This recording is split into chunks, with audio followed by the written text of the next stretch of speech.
Hello everyone, this is Preet and welcome back to my YouTube channel. Students, last video में हम लोग बात कर रहे थे इन टेक्स्ट क्वेश्चंस की। इन टेक्स्ट क्वेश्चंस के मैंने 3 पार्ट्स में उनको डिवाइड किया है, तो आप लोग मेरे वीडियोस में देख सकते हैं। आपको मिल जाएंगे लिखा हुआ कि chapter number 2 in text questions part 1, part 2 and part 3। तो आप लोगों को अगर कुछ भी उसमें कंफ्यूजन है तो आप लोग वो वीडियोस देख सकते हैं। आज के वीडियो में हम लोग देखेंगे बच्चों जो एक्सरसाइजेस क्वेश्चंस होते हैं चैप्टर फिनिश होने के बाद में जो क्वेश्चंस आते हैं एक्सरसाइज वाले उनको आज हम देखेंगे। तो question number 1, A solution turns red litmus blue its pH is likely to B.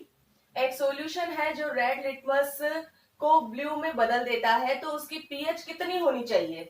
तो पहली बात तो आपको पीएच स्केल दिमाग में आना चाहिए और first of all pH scale नहीं, सबसे पहले आपको प्रॉपर्टीज, जब हमने ये चैप्टर स्टार्ट किया था तो हमारी जो स्टार्टिंग पॉइंट था जहां से हमने चैप्टर स्टार्ट किया था वो हमारा स्टार्टिंग पॉइंट ही था कि properties of acid and bases.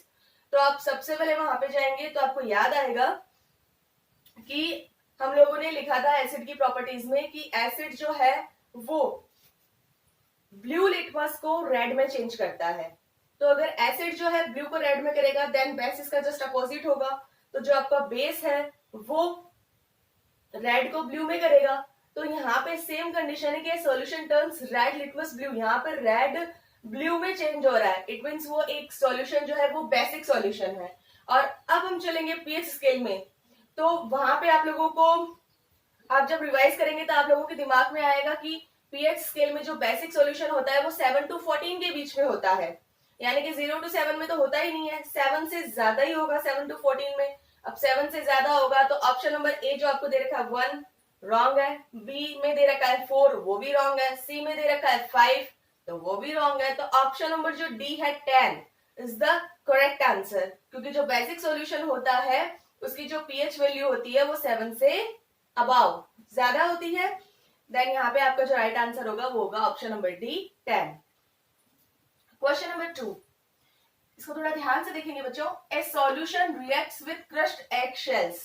एक सॉल्यूशन है जो रिएक्ट करता है, यहाँ पे कोड है क्रश्ड एग शेल्स। इसका मतलब होता है एक जो कवच, एग शेल्स मतलब एक का जो कवच होता है बाहर का, क्रश्ड मतलब एकदम क्रश हुआ हुआ, एकदम चूर चूर हुआ हुआ, ठीक है।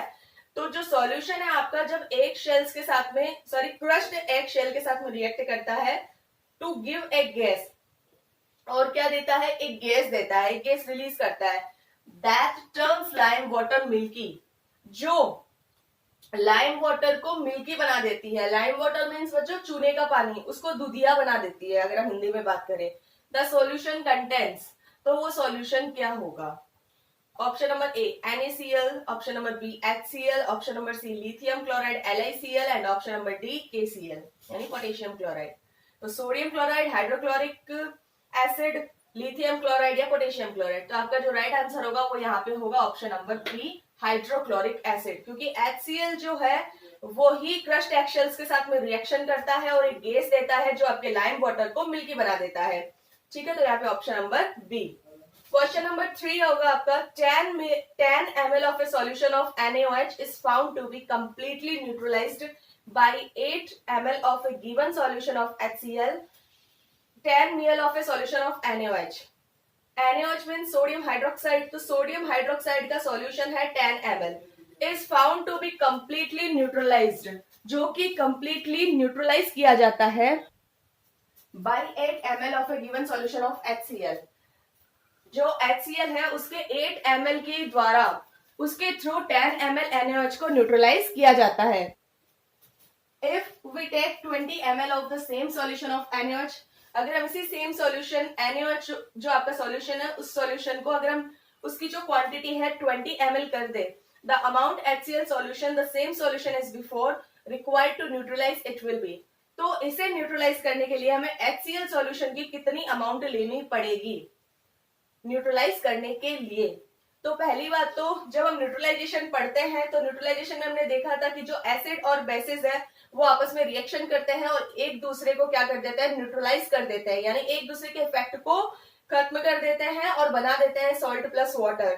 तो यहाँ पे मतलब amount of solution is equal किन किन किन किन का इक्वल होता है, एसिड एंड बेस दोनों का इक्वल होता है। तो अगर आपने 10 ml लिया था NaOH का और उसको न्यूट्रलाइज करने के लिए आपने HCl लिया था 8 ml, और फिर आप NaOH की जो अमाउंट है उसको आप लोग कर रहे हैं डबल।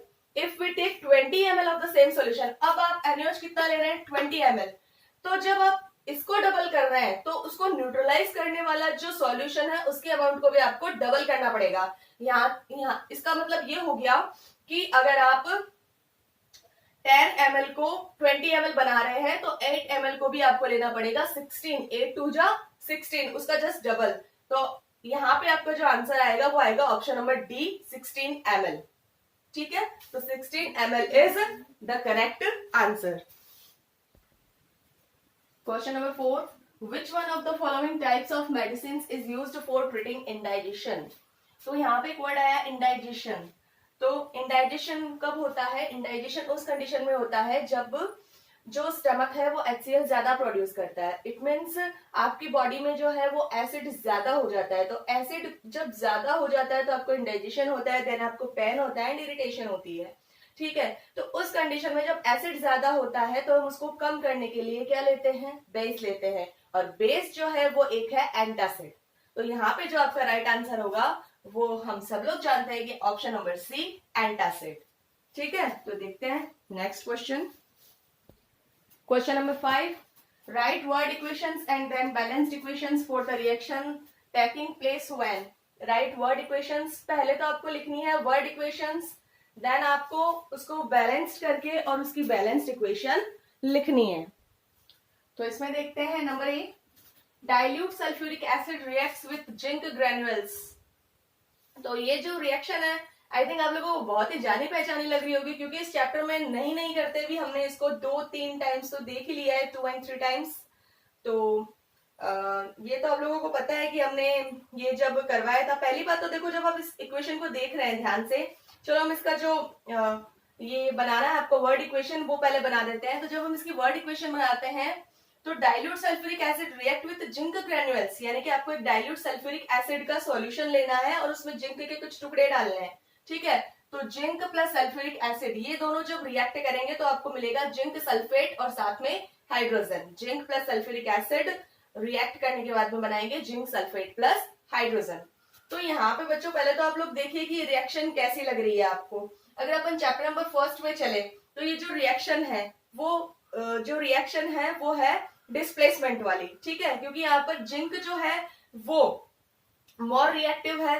तो जिंक जब मोर रिएक्टिव है तो सल्फ्यूरिक एसिड का फॉर्मूला होता है H2SO4। तो वहां से वो हाइड्रोजन को डिस्प्लेस कर रहा है और खुद उसकी जगह पे आके बना रहा है ZnSO4 यानी कि जिंक सल्फेट। तो ये तो हो गई चैप्टर नंबर 1 के अकॉर्डिंग जो रिएक्शन टाइप ऑफ रिएक्शन हम बता रहे थे उसकी बात। देन अगर हम चैप्टर नंबर 2 में चले तो वहां पे हमने देखा था कि जब हम मेटल की जो रिएक्शन है वो एसिड से करवा रहे थे, हम जब देख रहे थे हमने सबसे पहले फिजिकल प्रॉपर्टीज देखी थी, देन हमने देखी थी केमिकल प्रॉपर्टीज। केमिकल प्रॉपर्टीज में आने के बाद में जब हम लोगों ने सबसे फर्स्ट ऑफ ऑल जो हमने पॉइंट देखा था वो हमने देखा था जब एसिड मेटल के साथ में रिएक्शन करता है तो हाइड्रोजन गैस रिलीज करता है। तो यहाँ पे वो प्रोसेस है। और इसके अंदर आप लोगों को एक चीज और याद दिला दो, हमने देखा था testing of hydrogen. Hydrogen gas का हमने टेस्ट किया था एक मग के अंदर। सबसे पहले एक टेस्ट ट्यूब के अंदर हमने हाइड्रोजन गैस रिलीज करवाई थी, ये H2SO4 का सॉल्यूशन लिया था और उसमें जिंक के कुछ टुकड़े डाले थे। हाइड्रोजन गैस रिलीज हुई थी, वहां से हमने एक पाइप को ज्वाइंट करके और उसका कनेक्शन कर दिया था एक टब के अंदर, साबुन के टब के अंदर। तो वहां से जो आपकी हाइड्रोजन है वो साबुन के बुलबुलों के रूप में निकल रही थी। देन हम उसके पास में जलती हुई बर्निंग कैंडल लेके गए और जैसे ही कैंडल लेके गए वहां पे पॉप साउंड हुआ, फट फट का। तो इट मींस हमें पता चल गया कि वो हाइड्रोजन है। तो हमने किस पे किया था, इसी रिएक्शन के लिए तो हमने किया था, यही तो एक्सपेरिमेंट हमने किया था। तो ये आई थिंक 2 and 3 टाइम्स तो हम लोग देख ही चुके हैं इसको। अब इसकी हम बैलेंस्ड इक्वेशन बनाते हैं। Zn, जिंक को हम लोग बोलते हैं Zn। जो Zn के हमने टुकड़े लिए हैं तो वो किस फॉर्म में होगा, सॉलिड फॉर्म में होगा। देन हम यहाँ लिख सकते हैं solid plus sulphuric acid. Sulphuric acid हमें लेना है डाइल्यूट, तो हम यहाँ लिख सकते हैं DIL H2SO4। ये दोनों जब रिएक्ट करेंगे तो बनाएंगे जिंक सल्फेट। तो जिंक सल्फेट हमने लिख दिया ZnSO4 जो आपका होगा एक्वेटिक फॉर्म में, प्लस हाइड्रोजन आपकी होगी गैस फॉर्म में। तो ये आपकी होगी बैलेंस्ड इक्वेशन। अब ये बैलेंस कैसे हुई, जिंक के नंबर ऑफ एटम दोनों साइड में 1 1 है, ओके। हाइड्रोजन के नंबर ऑफ एटम दोनों साइड में 2 है। एंड जो सल्फेट है आपका, सल्फेट SO4 पूरा एक कंपाउंड है, उसका जो आपका नंबर ऑफ एटम है वो है यहाँ पर 1। तो इस तरीके से ये हो गई बैलेंस्ड इक्वेशन। नेक्स्ट हम लोग देखते हैं बी। नंबर बी की बात करते हैं। Dilute hydrochloric acid reacts with magnesium ribbon. जब हम डाइल्यूट हाइड्रोक्लोरिक एसिड की रिएक्शन करवाते हैं मैग्नीशियम रिबन के साथ, मैग्नीशियम प्लस हाइड्रोक्लोरिक एसिड ये दोनों रिएक्शन करते हैं और मिलकर बनाते हैं मैग्नीशियम क्लोराइड और साथ में हाइड्रोजन। अब हम देखते हैं इसकी बैलेंस्ड इक्वेशन। बैलेंस्ड इक्वेशन में जो मैग्नीशियम होता है, मैग्नीशियम का सिंबल होता है Mg और मैग्नीशियम सॉलिड फॉर्म में होता है तो Mg साथ में S लगा देंगे। हाइड्रोक्लोरिक एसिड का जो सिंबल होता है यानी जो फॉर्मूला होता है वो होता है HCl और हाइड्रोक्लोरिक एसिड यहाँ पे हम जो लेंगे वो डाइल्यूट HCl लेंगे और ये दोनों मिलकर बना रहे हैं मैग्नीशियम क्लोराइड। मैग्नीशियम क्लोराइड का जो फॉर्मूला होगा MgCl2, ये अपनी एक्वेटिक फॉर्म में होगा और साथ में बनाएगा हाइड्रोजन, तो हाइड्रोजन गैस फॉर्म में है ही है। और यहाँ पे अगर हम बैलेंस्ड इक्वेशन की बात करते हैं तो सारे नंबर ऑफ एटम लगभग प्रोडक्ट में और रिएक्टेंट सेम है, बट खाली जो आपका क्लोरीन है उसके नंबर ऑफ एटम MgCl2 में 2 है, ठीक है। लेकिन आपके अगर रिएक्टेंट की बात करें तो नंबर ऑफ एटम जो क्लोरीन के है वो 1 था, इसलिए हमने HCl के आगे लगा दिया 2, क्योंकि जो हाइड्रोजन है वो भी 2 हो गया, क्योंकि जो हाइड्रोजन गैस प्रोडक्ट में बन रही है तो हम लोग जानते हैं कि जो हाइड्रोजन होती है वो फ्री नहीं होती है बल्कि H2 फॉर्म में होती है, तो नंबर ऑफ एटम जो हाइड्रोजन के है वो भी 2 हो गए और जो क्लोरीन के नंबर ऑफ एटम है वो भी यहाँ पे 2 हो गए और मैग्नीशियम का पहले से ही नंबर ऑफ एटम कितना है 1 है, तो यह हो गई आपकी balanced equation. Number C, dilute sulphuric acid reacts with aluminium powder. Dilute sulphuric acid जब रिएक्ट करता है एल्यूमिनियम पाउडर से, तो पहले हम देखते हैं इसकी वर्ड इक्वेशन। वर्ड इक्वेशन में एल्यूमिनियम लेना है, एल्यूमिनियम प्लस साथ में इसकी रिएक्शन करवानी है डाइल्यूट सल्फ्यूरिक एसिड, तो हम लेंगे सल्फ्यूरिक एसिड। ये दोनों जब आपस में रिएक्ट करेंगी तो ये बनाएंगी एल्यूमिनियम सल्फेट और साथ में हाइड्रोजन।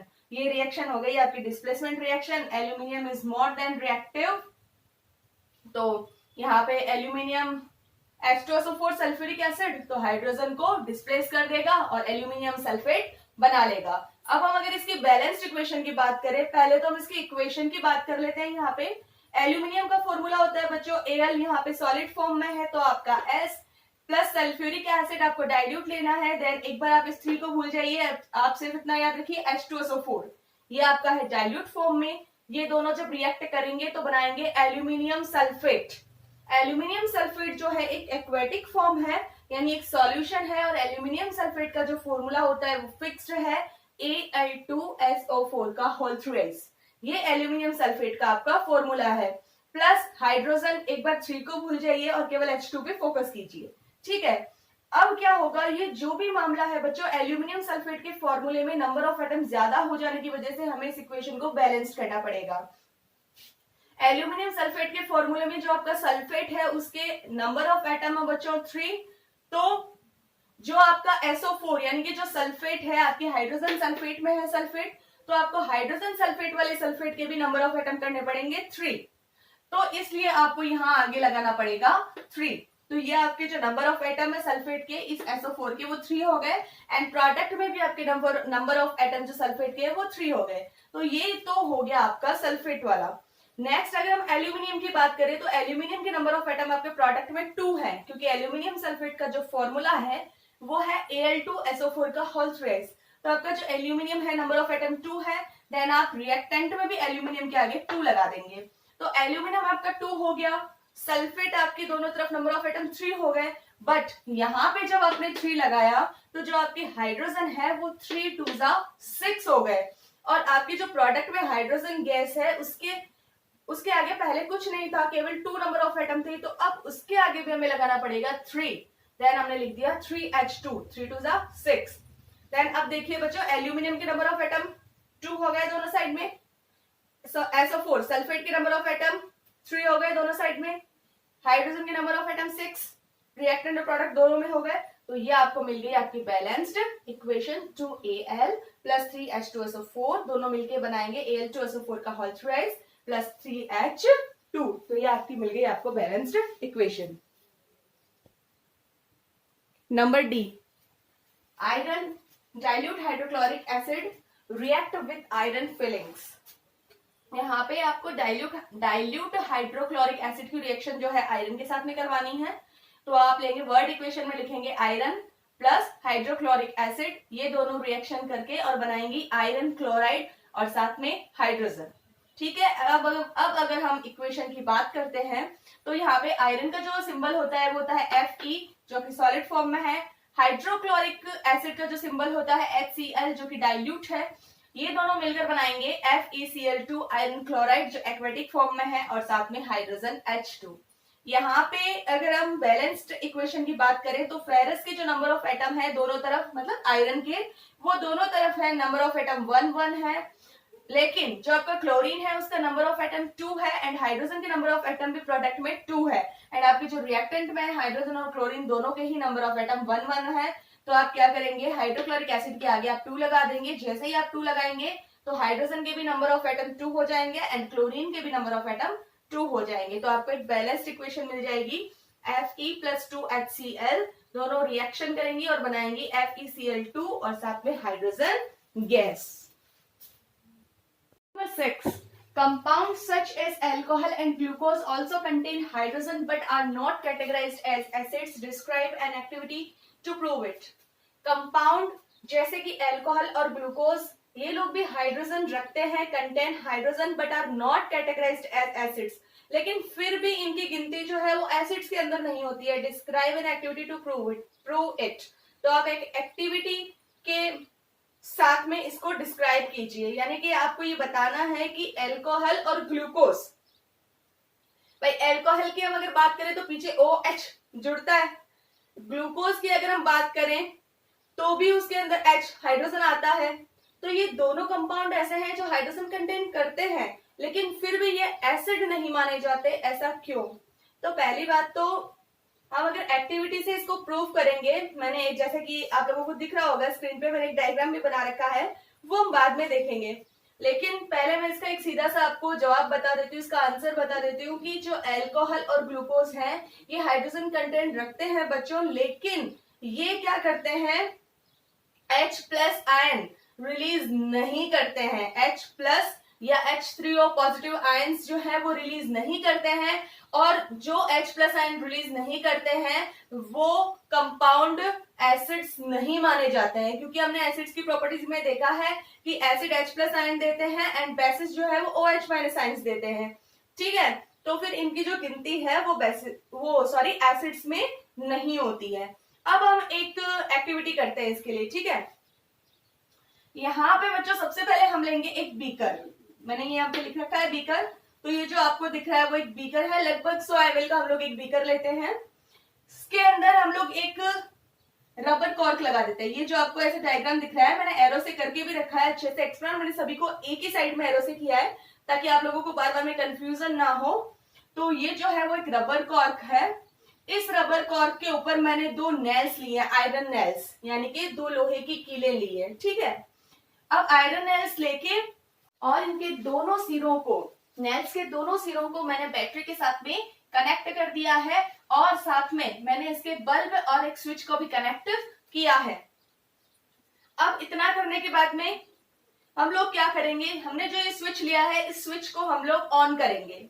जैसे ही हम इस स्विच को ऑन करेंगे तो क्या देखेंगे, हम लोग क्या एग्जामिन करेंगे कि जो बल्ब है डज नॉट ग्लो, आपका जो बल्ब है वो जलेगा ही नहीं, and current does not pass through the circuit, और जो करंट है वो सर्किट से पास होगी ही नहीं। और इसका क्या मतलब है कि there is no H+ ions in the solution, कि आपकी सॉल्यूशन के अंदर H+ आयन नहीं है, क्योंकि हमने देखा भी था कि जो एसिड्स होते हैं जो H+ आयंस देते हैं उनमें हमने इलेक्ट्रोलाइसिस प्रोसेस करवाई थी। H2O के अंदर वाटर की हमने इलेक्ट्रोलाइसिस प्रोसेस करवाई थी, ठीक है, जिनमें हम लोग हाइड्रोजन और ऑक्सीजन अलग अलग जो इलेक्ट्रोड थे उन पे हम कलेक्ट कर रहे थे। तो इससे साफ पता चल रहा है जो स्विच ऑन करते ही bulb does not glow and current does not pass through the circuit, it means there is no H+ ions in the solution, so glucose and alcohol are not categorized as acids, कि आपके जो glucose और alcohol हैं उनकी category acids में नहीं आती है। तो ये बच्चों जो एक्सपेरिमेंट हमने किया है, जो यहाँ पे मैंने डायग्राम बनाया है, आई होप आपको अच्छे से समझ में आ गया होगा। तो बच्चों आप इस डायग्राम को अच्छे से नोट डाउन कर लीजिए या फिर आप इसका स्क्रीनशॉट भी ले सकते हैं। और नेक्स्ट पेज पे हम लोग देखेंगे कि इसको लैंग्वेटिक फॉर्म में, इसको लैंग्वेज में हम लोग कैसे लिख सकते हैं। ये तो था डायग्राम, ये था आपको समझाने के लिए, क्योंकि अगर आप डायग्राम या एक्सप्लेनेशन अच्छे से समझ जाते हैं तो जो लैंग्वेज वाली लाइंस हैं वो आप खुद भी लिख सकते हैं, उनको आपको रटने की जरूरत नहीं है। हालांकि मैं यहाँ पे वो लाइंस आपको लिखवाऊंगी, लेकिन आपको ये चीजें अच्छे से समझनी होंगी। ठीक है, तो आप ले लीजिए इसका screenshot.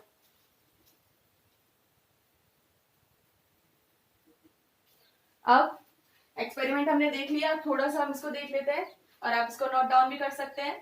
Take solution of alcohol and glucose in the beaker. Solution लीजिए बीकर के अंदर अल्कोहल और ग्लूकोज का। Take a cork and fixed 2 nails on the cork. और फिर एक कॉर्क लीजिए, एक रबर बैंड लीजिए एंड फिक्स्ड 2। कॉर्क मतलब एक जो रबड़ का स्टैंड टाइप में होता है वैसा लीजिए, and fixed 2 nails on the cork. और इस कॉर्क पे आप 2 नेल्स फिक्स्ड कर लीजिए, यानी कि 2 जिनको बोलते हैं कीले बोला जाता है। कील समझते हो ना बच्चों, जो आप अभी ये सोचेंगे कि छोटी छोटी चीजें मैं आपको बता रही हूँ, लेकिन कई बच्चे बाई चांस नेल्स में नहीं समझे, जो हम दीवार में फिट करके और फिर कुछ सिनेरी टाइप में, कुछ पिक्चर्स टाइप में जिसके ऊपर हम लगाते हैं, वो वाली कील। ठीक है, nails. And fixed 2 nails on the cork. और हम 2 नेल्स लगा देंगे इस कॉर्क पे। Keep this cork in this beaker. और फिर इस कॉर्क को हम बीकर में रखेंगे। Connect the nails to 2 terminals of 6 volt battery through a bulb and a switch. और फिर इस नेल्स को हम कनेक्ट करेंगे, इनके 2 टर्मिनल्स, इनके दोनों सिरों को एक 6 वोल्ट की बैटरी से, और साथ में एक बल्ब और एक switch. Switch on the current, हम स्विच चालू करेंगे या हम करंट पास करेंगे। यू विल सी दैट, आप देखेंगे बल्ब डज नॉट ग्लो, कि बल्ब नहीं जलेगा, and current does not pass through the circuit, और ना ही करंट उस सर्किट में से पास होती है। दिस मीन्स, इसका मतलब है no H+ ions are present in the solution. इसका मतलब है कि सॉल्यूशन में कोई भी H पॉजिटिव आयंस प्रेजेंट नहीं है। दिस शोस दैट, ये शो करता है that alcohols and glucose are not acids, की आपका जो अल्कोहल और ग्लूकोज है वो दोनों ही एसिड्स में नहीं आते हैं। तो आज हमने एक्सरसाइज के 6 क्वेश्चंस देख लिए हैं बच्चों। तो आज की वीडियो में हम लोग बस इतना ही करेंगे। नेक्स्ट जो 7th क्वेश्चन है वो हम लोग करेंगे नेक्स्ट वीडियो में। आज के लिए बस इतना ही। अगर आप लोगों को मेरा वीडियो अच्छा लगा हो तो ज्यादा से ज्यादा शेयर करें, लाइक करें, सब्सक्राइब करें एंड बेल आइकन प्रेस करना ना भूलें। Thank you.